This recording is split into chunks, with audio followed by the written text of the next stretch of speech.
Oh, come right in. I'm glad you could make it. Hiya. Lieutenant and I are in the middle of a case, a murder case. You'll be seated. We'll bring you up to date. Thank you very much. The coroner's office is sending the photographs right over. Fine. Oh, Pat, get me all the evidence in this Chambers case, will you? Yes, sir. I'll be right back. I'm sure you've read something about this Paul Chambers affair in your morning papers. Chambers owned the Chambers Publishing Company. When he finished school, he was voted the man most likely to have his head bashed in. That's precisely the way the lieutenant found him last night. And you'll soon see what killed him. Thanks. The scene of the crime was Chambers Country State, about 30 miles from here. When the lieutenant got there, Chambers was sprawled out on the floor. This paperweight lay a few feet away from the corpse. Pretty much stained with blood, but the killer wasn't quite so obliging when it came to fingerprints. There were none. Just when I was figuring on a nice, quiet evening alone. I'm sorry we're late, Evans. Patricia wouldn't let me drive fast on these icy roads. Body's on the way at the morgue, Chief. Fingerprint boys just got out. Is that the murder weapon? Can be a very handy little gadget at times. I suppose you know what this means. The murder was probably unpremeditated. How do you figure that out? Well, whoever was in this room with Chambers tonight didn't come here with the intention of killing him. If he had, he would have brought along his own weapon. Then the murder must have been the result of some argument. Brilliant.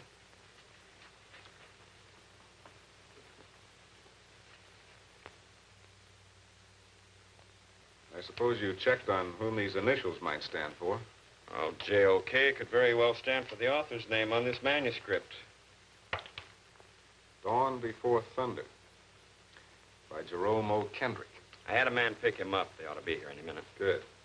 Now, who was it that phoned the police this evening? Chambers did himself. Chambers? Mm-hmm. He phoned headquarters at 8:42 tonight. Right after he identified himself, he hung up. Or else he was forced to hang up. Well, in any event, headquarters traced the call to this number. They phoned right back. Nobody answered. Maybe Chambers changed his mind. Maybe it was changed for him. Well, they sent a police car right over. And Chambers was dead when the car got here? He couldn't have been in less of a position to talk. Have you found anyone who could talk? Not a sign of anyone. I'd certainly like to know what brought Chambers out here on a night like this. What brought Chambers is a question.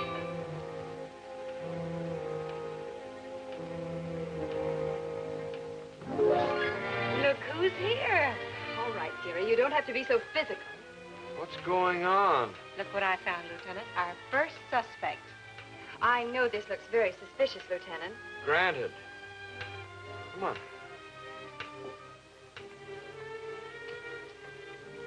Pat found her playing hide and seek in the hall behind the clock. Believe me, I have a very logical explanation. Oh, I'm sure you have, Miss... Aldrich. Eve Aldrich. Sit down if you want to. Maybe we better start by your telling us what you were doing here, Miss Aldrich. I came earlier this evening at Paul's, Mr. Chambers' request. He called me in town and asked me to meet him here. What did Mr. Chambers want to see you about? He wanted my ideas on illustrating a new book he's just accepted for publication. I've been doing most of Mr. Chambers' artwork in the past few years. Is this the book he had in mind?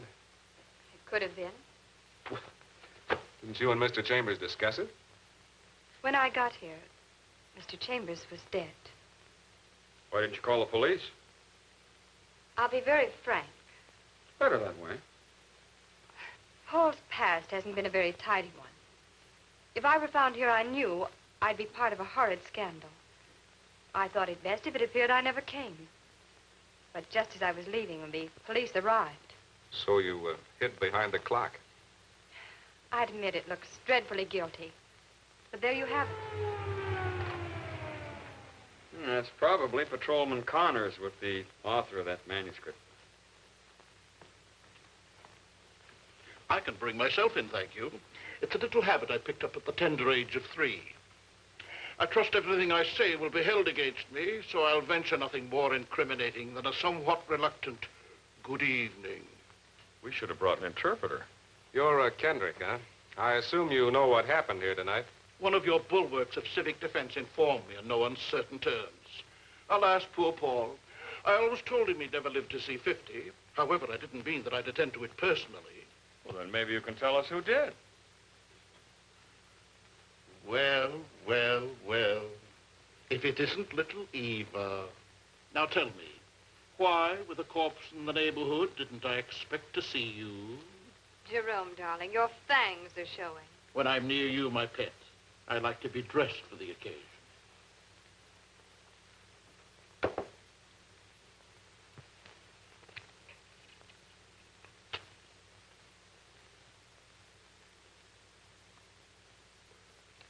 What a clever way you have of letting me know that you picked up my matches at the scene of the crime. Do you deny being here tonight? This may sound depressingly trite, but I've been in my apartment all evening. I'd ask you to check with my houseboy, but I don't have a houseboy. Then how do you account for your matches being on Chambers' desk? The first thing that pops into mind is rather good, so I'll tell you that. Paul and I had lunch together yesterday afternoon. In all probability, he picked up my matches from the table. But Yes? What were you going to say, Miss Aldrich? Paul never smoked. Why would he pick up anybody's matches? Bravo, darling. I'll do the same for you someday. And since this seems to be open season for cutting throats, perhaps you'll tell me what these men have got on you. Absolutely nothing. You're here for some reason. Paul asked me to come. Why should Paul ask you to come here? This is far too romantic a setting for you and Paul. The day of lovely settings with you and Paul ended 6 months ago. That's what I like to see. Friendship. Thank you. Don't listen to him, Mr. Allen. He's just trying to incriminate me. Don't forget, he hasn't explained about those matches yet. I'm not forgetting, Miss Aldrich.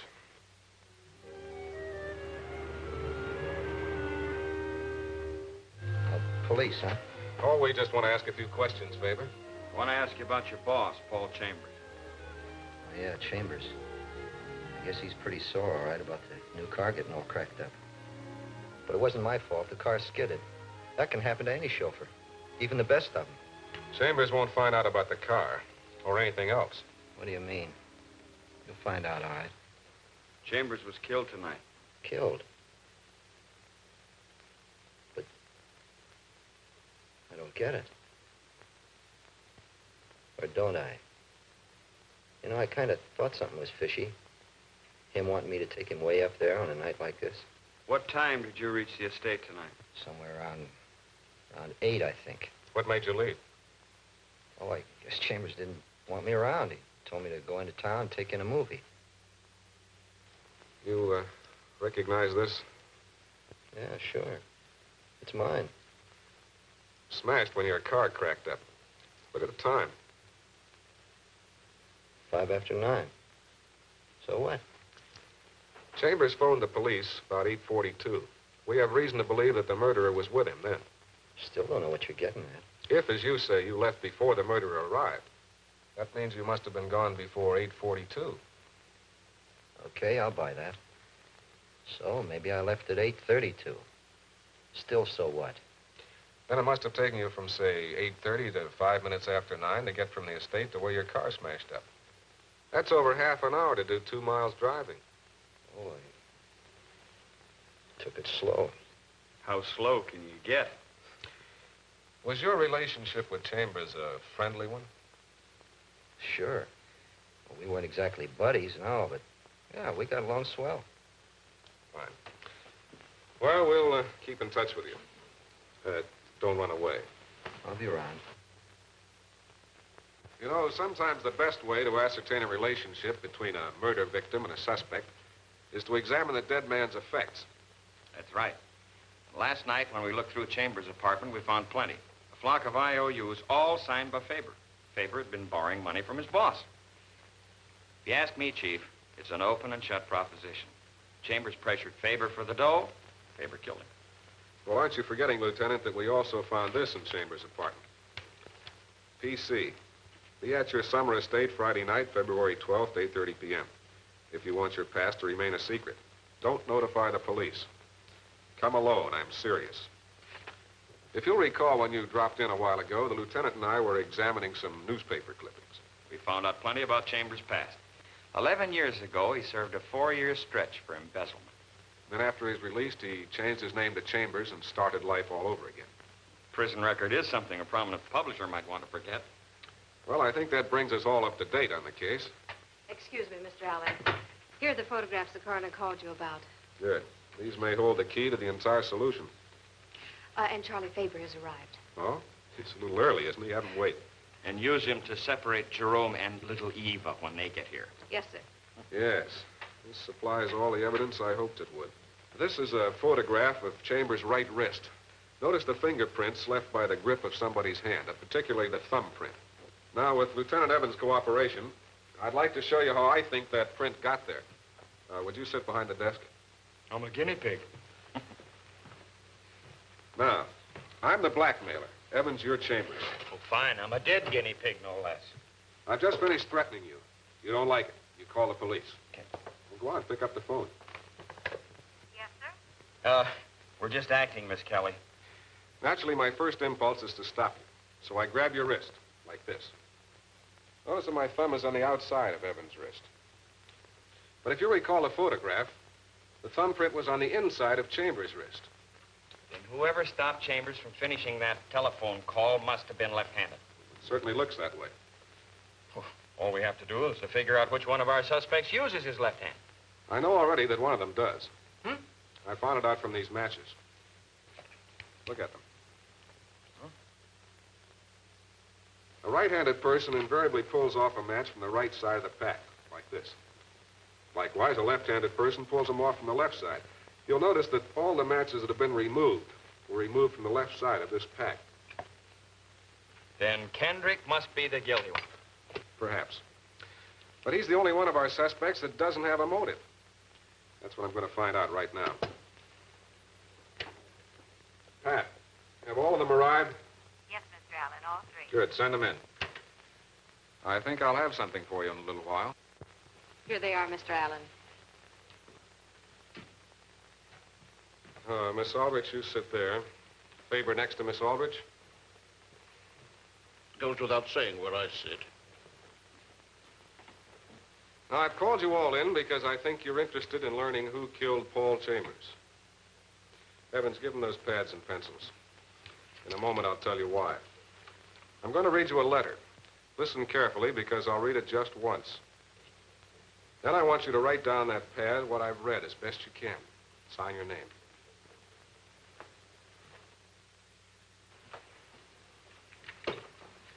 PC. Be at your summer estate, Friday night, February 12th. If you want your past to remain a secret, don't notify the police. Come alone. I'm serious. All right, start writing.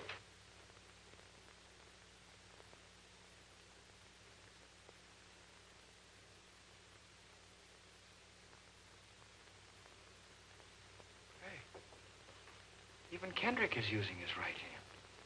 I bet he's onto us.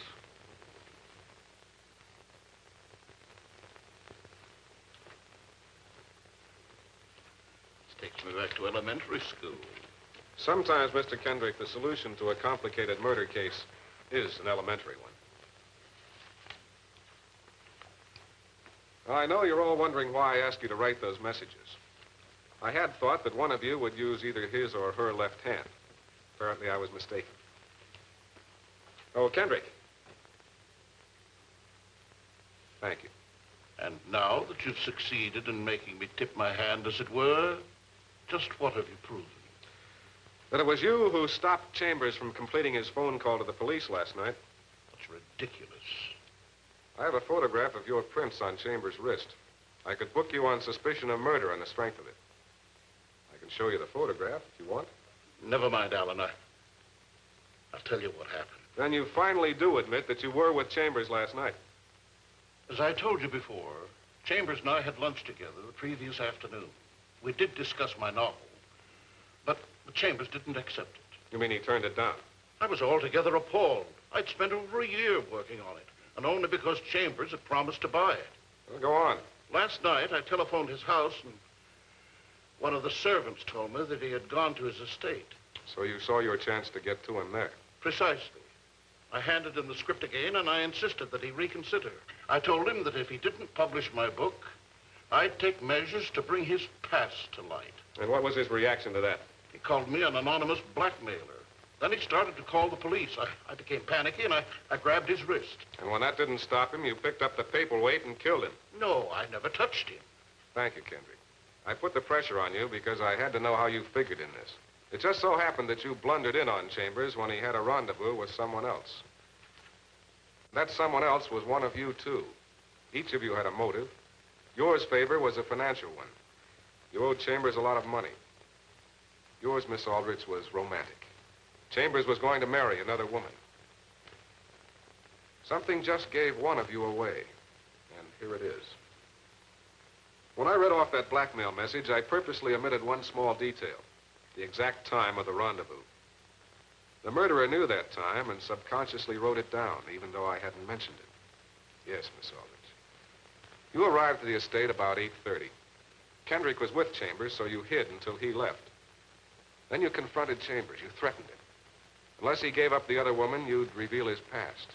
He refused. Then, in a fit of jealous rage, you hurled the paperweight at him. You didn't know that a police car was on its way to apprehend you as you left the estate. You didn't know when you filled in the missing hour that you were signing your own confession. All right, Evans, take her away. It was nice of you to drop in. There'll be another case before your public prosecutor soon. We'll expect to see you then.